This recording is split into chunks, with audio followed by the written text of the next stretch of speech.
Fala comigo, estudante. Sabe o que é isso? São anotações. E por que eu estou mostrando isso? Talvez você vai continuar do início ao fim do projeto sem talvez compartilhar alguma coisa aqui no grupo, e está tudo bem. O que eu renovo e reforço aqui, o pedido, é que de alguma forma você force, treine, extraia da sua mente uma prova de que realmente você está conseguindo absorver, está conseguindo tirar desse tempo de leitura algum tipo de aprendizado.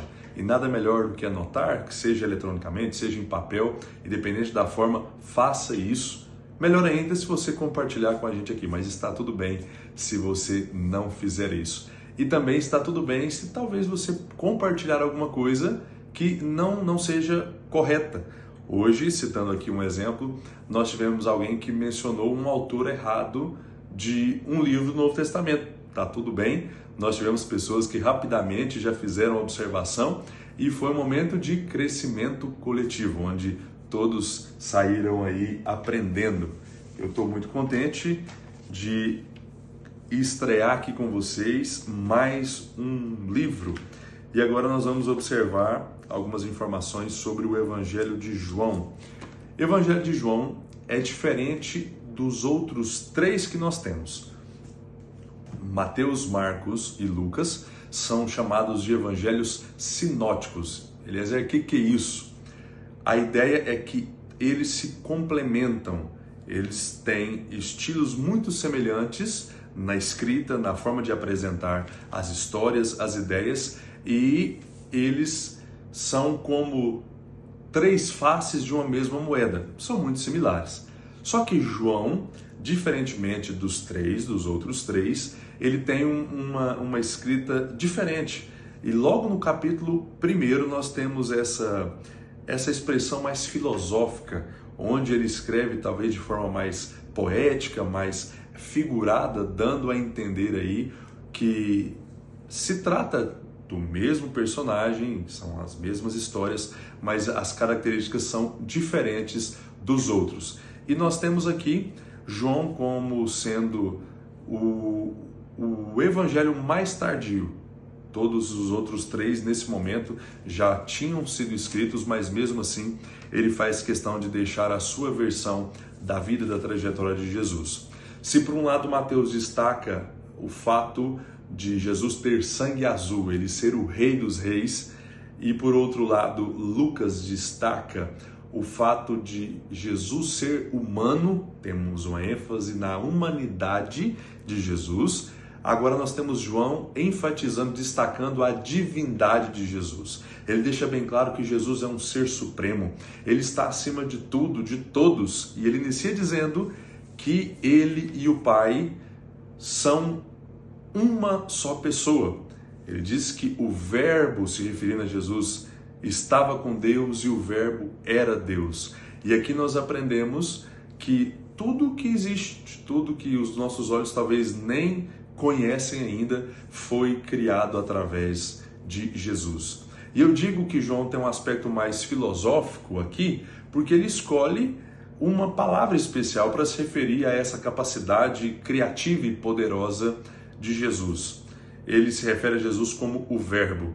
E eu me lembro aqui de um episódio que um pregador em cima do púlpito leu essa passagem e disse assim: olha, eu não sei muito bem essas coisas de verbo, eu, tu, ele, nós.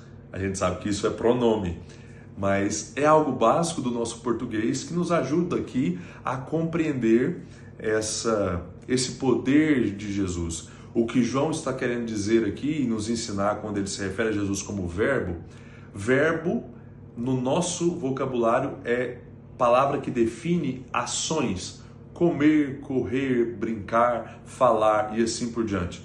Ele está nos ensinando então que Jesus é a palavra de ação, ele é o agente criador de tudo, de todo o universo. Através dele, todas as coisas foram criadas. E aqui, desde esse início, nós já ficamos encantados com a soberania do nosso Salvador, com a grandeza de Jesus Cristo. Algo muito especial que João nos faz lembrar. Aparece aqui um outro João já conhecido de nós. Esse João que escreve é um dos 12, ele é um dos discípulos de Jesus. E agora aparece em questão, relembrando aqui para cada um de nós o papel de João Batista. Como nós já vimos, ele é o coadjuvante. O protagonista é Jesus, mas ele vem antes para preparar o caminho, para preparar os corações para aquele que realmente é o Salvador, aquele que realmente tem o poder, e João entende isso e está tudo bem. Nós veremos algumas informações muito especiais sobre ele nos próximos versos. Nós ficamos só até o verso 18 na leitura de hoje, mas em seguida nós vamos dar uma atenção especial ao papel de João. A grande aplicação que nós temos aqui tem a ver com uma possibilidade nossa de evangelizar através do capítulo 1. Eliezer, eu quero falar de Jesus para o meu amigo, para o meu vizinho, para o meu parente. Como é que eu faço? Como é que eu começo? Aqui nós temos um gancho, um belo gancho.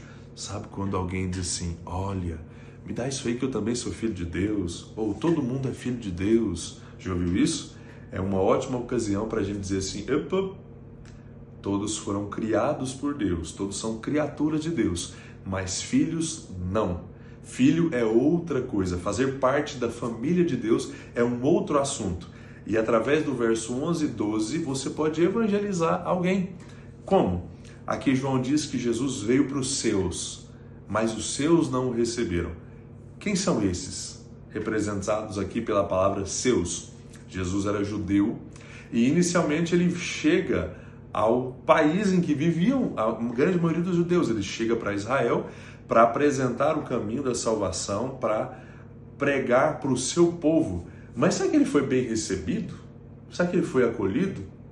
Você vai se lembrar muito bem que nos últimos momentos da sua vida, Jesus estava diante de uma multidão de judeus, o seu povo, e ele teve que ouvir esse povo gritar, crucifica, crucifica esse homem.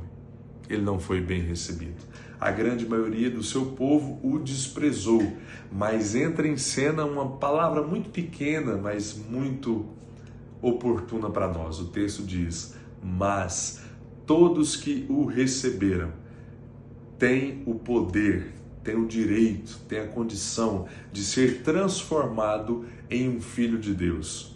Todos aqueles, Eliezer, como é que recebe Jesus?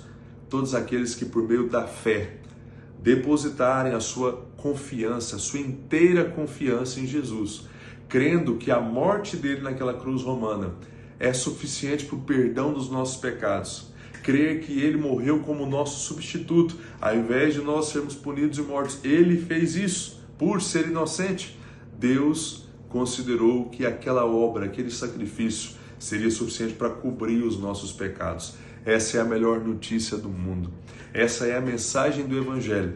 E talvez pessoas que estão aí do seu lado ainda não entenderam esse plano, ainda não entenderam essa mensagem. E você pode utilizar esse texto para poder apresentar a mensagem do Evangelho, a mensagem de salvação para ela. Que Deus nos ajude a aproveitarmos todas as oportunidades e falarmos, abrirmos a nossa boca para apresentar o plano de salvação às pessoas.